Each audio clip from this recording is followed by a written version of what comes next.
I don't know what the accessibility is going to be under. Now it's Global Step LLC, QA Director, Test Lead, Senior Testers, right?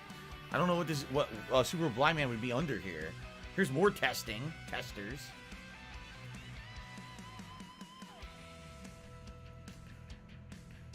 Yeah, I know. They're adding Spider-Man to Avengers, and it looks terrible. His animations are garbage. They don't look anywhere near as good as the Spider-Man game. It's like, why'd you even add them? Super Blind Man says he doesn't know either. Yeah, we're looking. It went through a bajillion QA testers, and there's another group of QA testers. Now it's just Marvel games. So, yeah, I don't know. I have to say, but this is the problem when you have a game and they run the credits and every single person ever involved in the game company is listed, even if they didn't really do anything. Look at this. Marvel Entertainment now. No one saw it, right? We're looking. We didn't see accessibility in here yet. I don't know where it would be.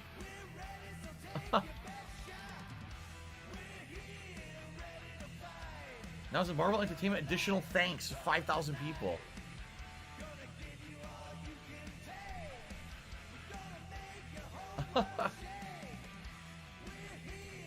Not yet. We're all looking.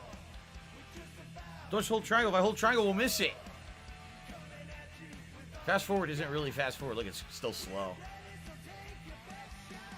Oh my god, look at all this. There's a lot of people. So Super Blind Man says, someone did take a screenshot early on to prove it exists.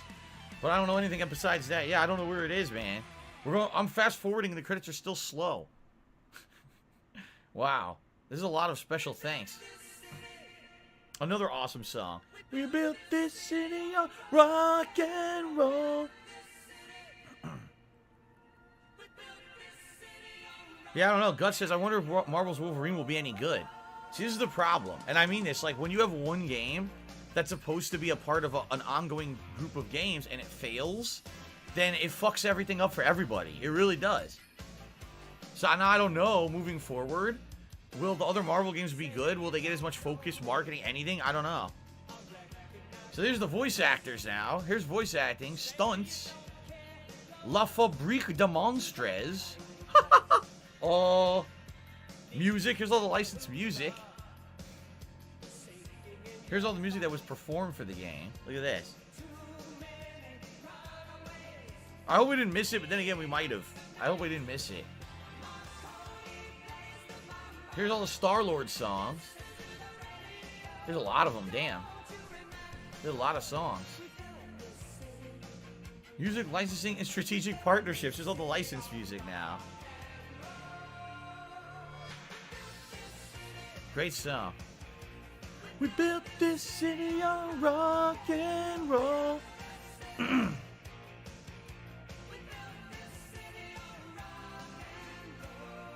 Yeah. Dun dun dun dun dun dun dun dun dun.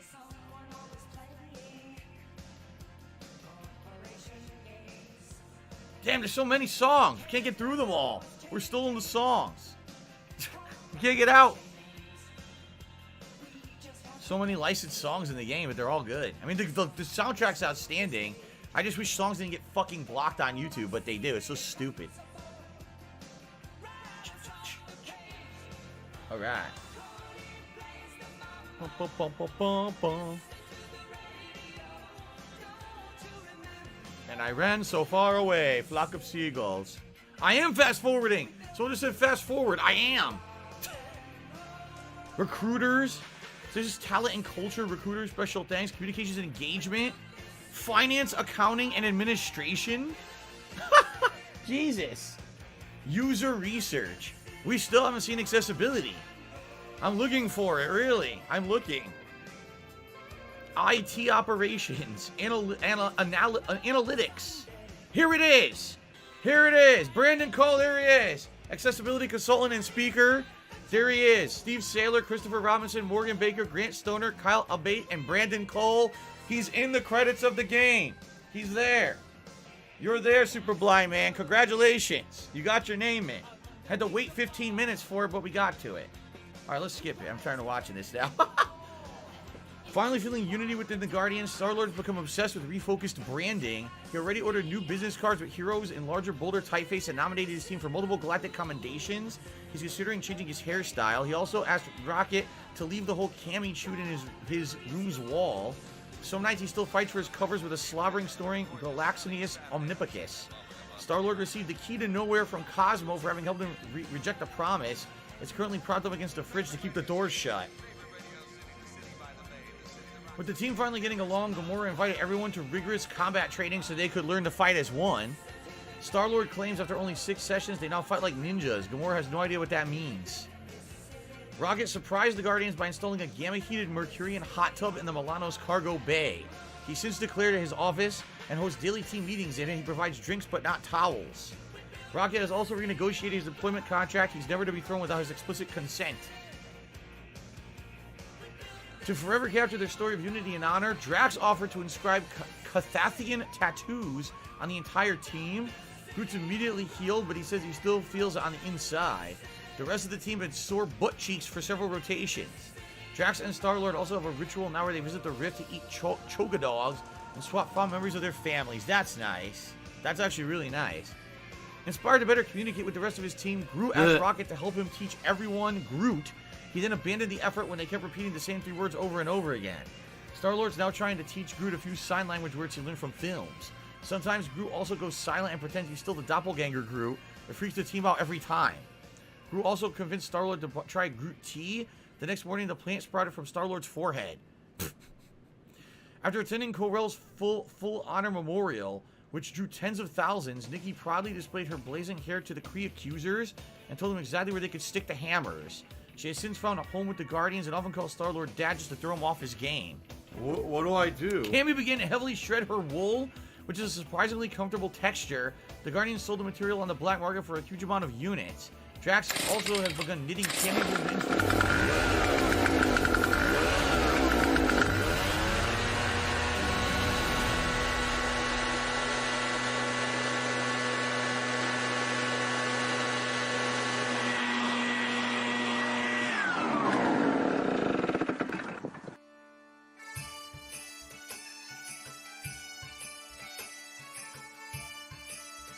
to the promise to return to reality. Cosmo remains the best boy. Aww. And that's it. So look at this. A journal, which I didn't even know this journal existed. But there's a journal you could have gone through over the course of the game that, look, it basically outlines everything going on in the game. Look at that. You know what it is? It's Nikki's journal, isn't it? I think it's supposed to be Nikki's journal. Yeah. Alright. Ladies and gentlemen, that is it. Finally, for Guardians of the Galaxy, in my opinion, one of the best games of 2021. Sadly, a game that will likely be forgotten by most because it was not marketed properly. But my God, it's a good game. And what's a shame is this game definitely could go for a sequel. But I don't know. Mario Brothers, I think your super chat finally came through. He says, Game of the Year contender, good plot, dialogue, etc. Yes, I agree. So, ladies and gentlemen, I really like this game. I hope that you guys, if you have not watched the whole playthrough, or if you're interested in it, if you'll give it a shot. The game now is being sold at an extreme discount, by the way. I believe most places are selling it for like at least $20 to $30 off. Likely, this game will end up being discounted even more heavily if it really did sell poorly. It's one of the best games I've played in a long time. It captures the spirit of the characters, you know? Much like Marvel's Spider-Man kind of did that for Spider-Man and reinvigorated Spider-Man as a video game character. This game, 100% captures the spirit of the Guardians of the Galaxy, of what they're supposed to be as a team and how they're different from other superheroes. Constant quips and humor and fun in the core aspect of the elements of the action. That's what they're all about. And I really loved that. I loved the licensed music that they put in it. I'm very glad that I played this game with the licensed music in it. That ending was superb because it had the licensed music in it. So, what I would like to say is thus. Give it a shot if you haven't. I think you're going to be pleasantly surprised, all right? Shame they mismarketed the game horribly. Ziggy Piggy but I is think here. this game will stand among some of the best comic book games ever made. It really is. It's that good in my opinion. One of the best comic book games I've ever played. I loved every moment of it. So thank you guys. Can someone for please shut up watching, this whether you dude watched who's live being on a stream, moron? whether you watched on demand on YouTube, and thank you to those who did actually go above and beyond and support this playthrough, because I left the licensed music in. Every single video got claimed on YouTube. I made no money on it. Thank you to those who did actually support outside of just relying on YouTube ad revenue. Thanks so much for that. And special shout out and congratulations to Super Blind Man for getting his name into the credits of a game for the first time ever. Hopefully the first of many, right? He deserves it for the work that he does as an accessibility consultant. I'm sure that people are very grateful that he contributes to games like this. And thank you for your work, sir, as well. All right, ladies and gentlemen. Are you a functional retard? That is it. I have to ask. For Guardians of the Galaxy, stick a fork in it. Great playthrough, shockingly good. One of my favorite games of 2021. Give it a look if you have not. Thank you guys. Peace out. That's it. Cool. All right. All right, enough of that. All right, guys, so Guardians, so good, right? Exceptionally good. I hope you guys like the playthrough. The game is currently $39 on the PlayStation Store. I actually saw it was like $30 or $35 on Amazon. It's been pretty slow. So I think physically Not gonna it's lie. cheaper than digitally right now, but not by much, but only by a few bucks. So, all right. So here's what we'll do. No matter what, we're done playing on PS5 right now. Okay. Let me go ahead and by the way, I'll take these headphones off too, and plug these in actually maybe to charge them for the late stream.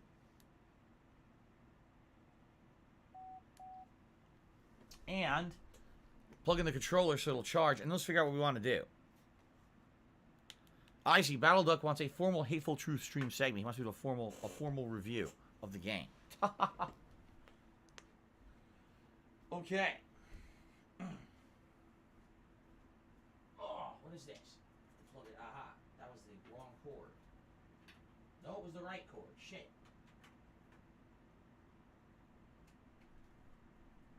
Charge that controller. Although, admittedly, now my laugh sounds like act. So when I laugh and I go, or now that I finished with Guardians, I genuinely have no idea when the next time I will play my PS5 will be. Like that I really don't. Because I can't even think of any games that I would need to play on PS4, or excuse me, on PS5 anytime soon. Like, and here's the thing.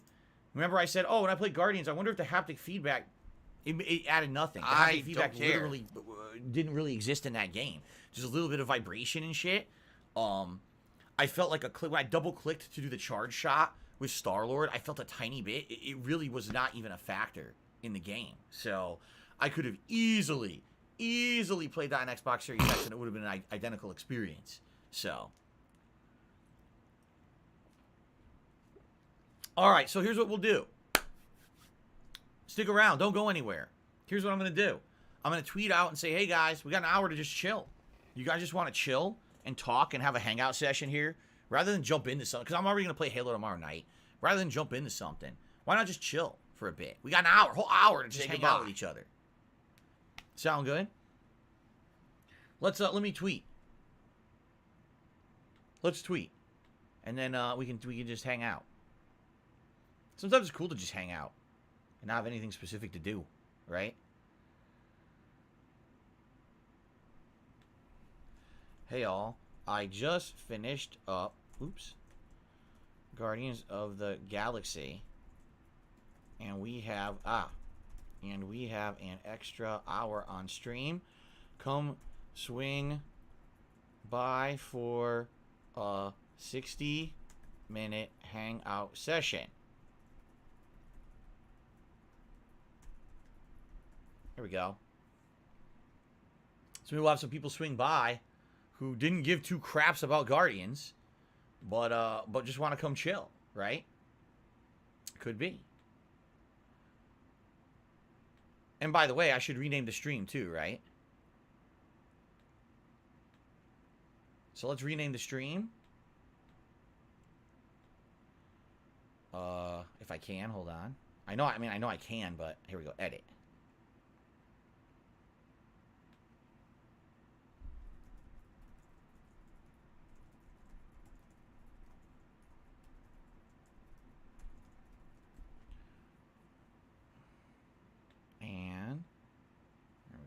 Just delete the name of the game. Soup.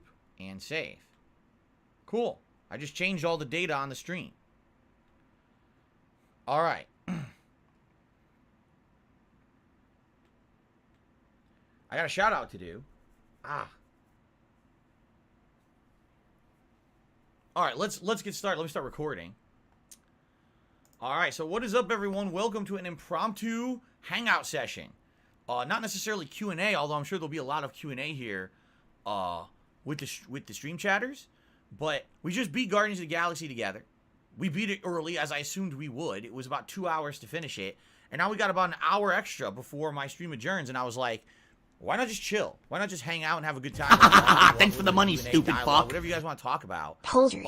Leg. Poultry leg. Poultry leg. Poultry. I want to give some leg. extra special Poultry recognition leg. to Super Blind Poultry Man, who leg. was actually Poultry leg. recognized Poultry leg. officially Poultry in the credits leg. of Guardians of the Poultry Galaxy as leg. Q&A Poultry consultant. leg. And that's Poultry something awesome leg. to actually be Poultry formally leg. recognized as Poultry part of the leg. dev team of the Poultry game. leg. So he definitely should get some big credit for that. And hopefully that's the first of many. We all know that he was a consultant on The Last of Us 2 and now on Guardians and hopefully on many other games in the future. So, awesome. Props to Super Blind for that.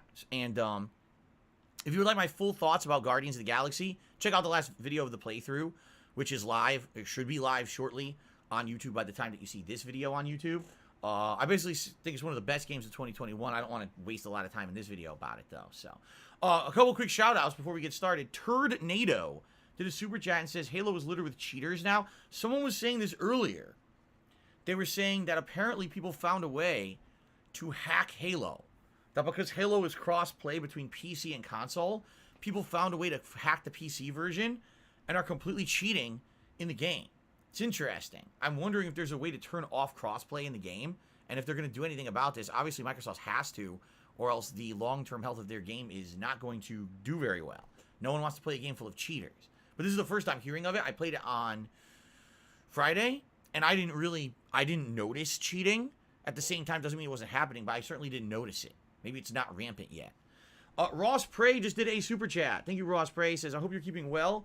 Do you have any issues with anxiety? I'm struggling now and wondered if you had. Not really. Although I absolutely have tackled depression over the course of my life. Never really has mass like anxiety. I've never really had. Okay, I take that back. I did have a couple panic attacks. The time when it happened was when my back injury was really bad. Okay, and I went to drive on the highway. And I started having, like, pain and numbness in my legs and tightness in my back. And I kind of realized, oh, shit. Give a pill. This is bad. And that's because it. Because you're just going to waste our time again. What if my leg jerks up and I hit the brakes or I veer in a direction and I could die? Or I could kill people around me. And actually, it was around that time period. This was over 10 years ago. That I basically stopped driving on the highway. I said, this is not good. And I actually, on the highway, I remember when that realization hit me, my chest tightened. I couldn't breathe, and I was absolutely having a panic attack.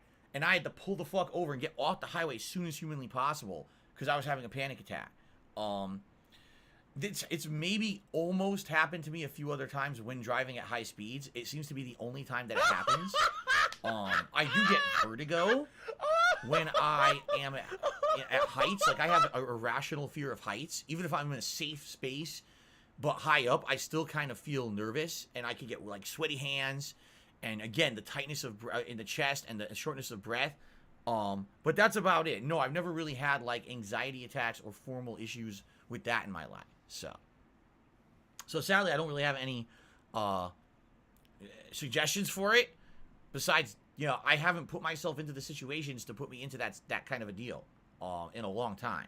So, Cookie Silver has done a super chat. Says, can you schedule a pre-stream podcast and gameplay as two different streams on YouTube? I would love to get notifications for just gameplay. I could. I don't see the reason why not. We could do pre-stream podcast, start it up. We'll call it the pre-stream. Well, all right, here's the deal. Not dead. I could do that. Oh, wait a minute. I could definitely do that. Wait. Let me think about this. How would that work? Okay. So here's how YouTube works. This is an interesting question. Let me get Cookie Silver on the leaderboard. We got to talk this out because I got to figure out how this would work. Because the way YouTube works is kind of weird. Thank you, Cookie Silver, for the super chat. So first of all, if you don't know what he's talking about, today on pre-stream, we were discussing, we were having our usual pre-stream, and essentially, you know, we've been talking about this the last couple of days. And ever since I started having the webcam on during pre-stream, we've been discussing how basically pre-stream is like a podcast. I'm talking to you guys about news, about things going on with the channel, schedule. Like, that's a podcast. It really is. It's a podcast. And even answering, doing some Q&A with you guys, it's essentially a podcast, okay? So I even said this morning, I said, you know what we should do? We should just call it the pre-stream podcast, right? That way people don't complain, your pre-stream's too long. Well, it's a podcast. So if you don't want to watch the podcast, come back when it's done, right? And you know when it's done. Usually I start gameplay between 12:30 p.m. Pacific time. If you don't want to see the podcast, don't come at 10:45. Come at 12:30 when the gameplay starts, okay? And I'm okay with that. I'm totally okay with that. Now, what Cookie Silver is suggesting, schedule the pre-stream podcast and the gameplay as 2 separate streams on YouTube. Okay? Here's how it works on YouTube, for those who don't know.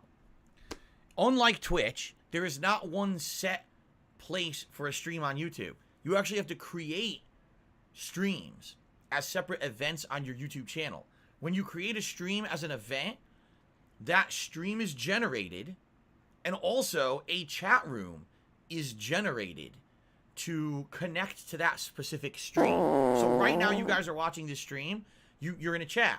If I made another stream right now, there would actually be a second room, chat room, generated for that second stream. And you guys could go over there ahead of time and talk in that stream. Blah blah blah blah blah blah blah blah blah blah blah blah blah blah blah blah. Now, what's interesting about this is,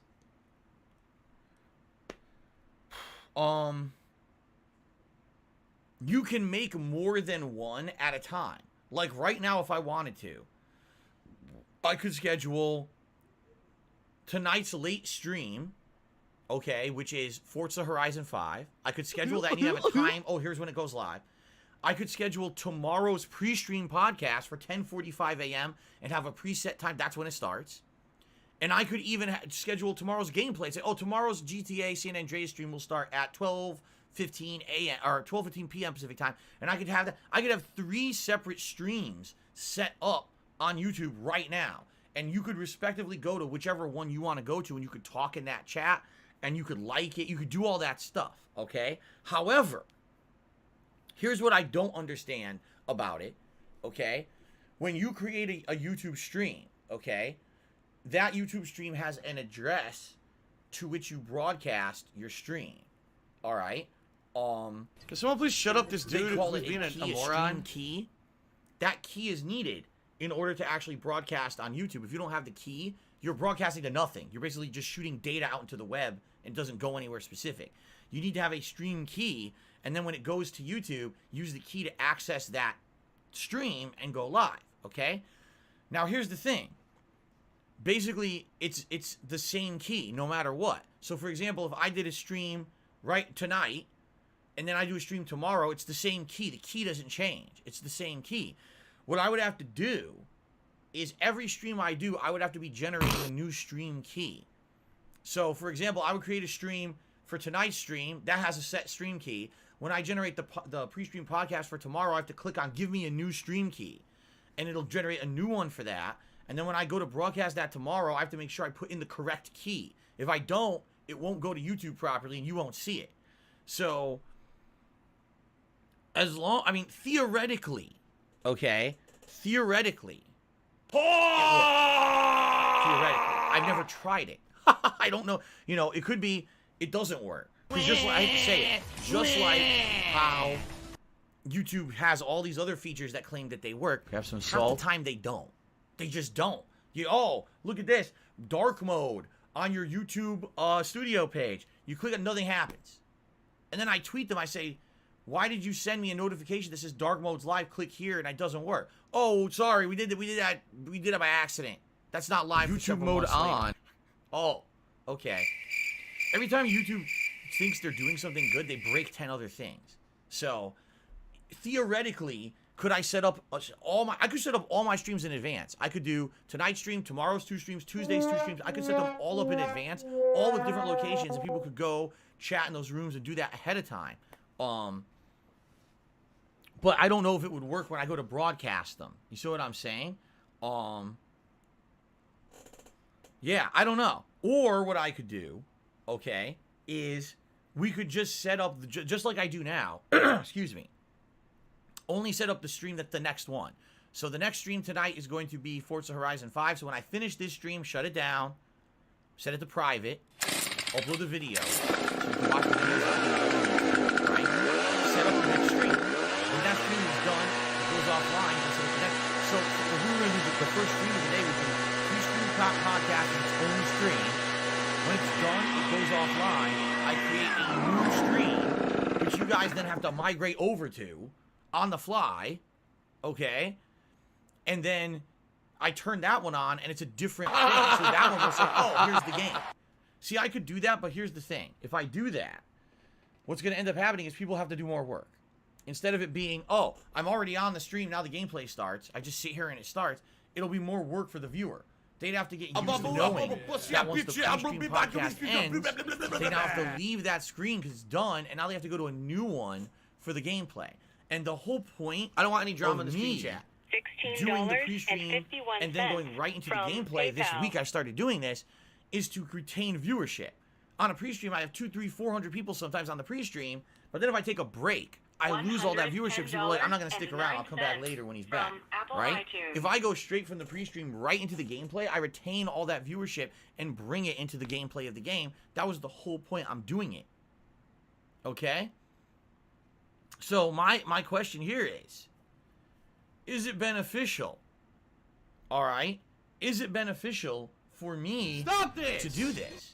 I mean, I understand if you have no interest in the pre-stream podcast at all, you don't care about pre-stream, you only want to come when the gameplay starts. What do I do? And you want an actual separate stream and a separate notification for the gameplay. All right?